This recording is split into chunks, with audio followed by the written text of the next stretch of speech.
यदि आप हमारे चैनल के सभी गाने को पसंद करते हैं तो डीडी प्रोडक्शन हाउस के यूट्यूब चैनल को लाल बटन दबा के सब्सक्राइब करें और घंटी के निशान को जरूर दबाएं।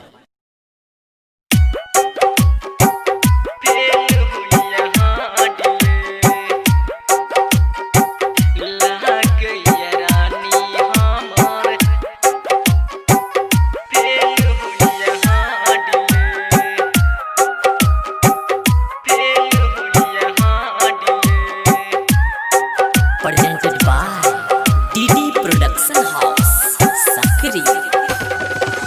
जब से छपैया के शादी के काटिए, जब से छपैया के शादी के काटिए, लग गई रानी हमार भेल हुई हाडिए, लग गई रानी हमार भेल हुई हाडिए। भूल कौन जब अहाँ के शादी के बाद यो, भूल कौन जब अहाँ के शादी के बाद यो, यह सोची सोची हमर फेल होइया हाडियो, यह सोची सोची हमर फेल होइया हाडियो। DJ good Madhubani, DJ good Madhubani, DJ good Madhubani. लग गई रानी हमार भेल हुई हाडिए, भेल हुई हाडिए। कुछ नहीं सोहरिया हमरा मन घबराइए, लागे परान दूर देहिया सजाइए, देहिया सजाइए।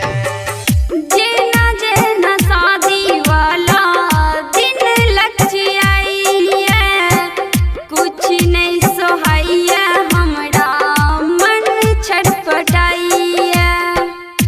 रब से करै छी हम रोज फरियाद ये, रब से करै छी हम रोज फरियाद यो, लागैया राजा अब फेल होइया हाडियो। लग गई रानी हमार फेल हुई हाडिए।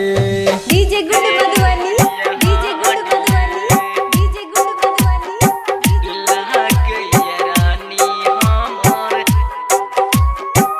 फेल हुई हाडिए, फेल हुई हाडिए। राजकुमार पंडित के छियै अहाँ जानिए, दूर भाके कोना जियब अहाँ ससनम ये, अहाँ ससनम ये। छियै मजबूर हम करब की विचारियो, अर्जुन सिंगर छै बहुते लचारियो। भूलता न जब अहाँ के शादी के बाद यो, भूलता न जब अहाँ के शादी के बाद यो। यह सोची सोची हमार फेल हुई हाडिए, यह सोची सोची हमार फेल हुई हाडिए।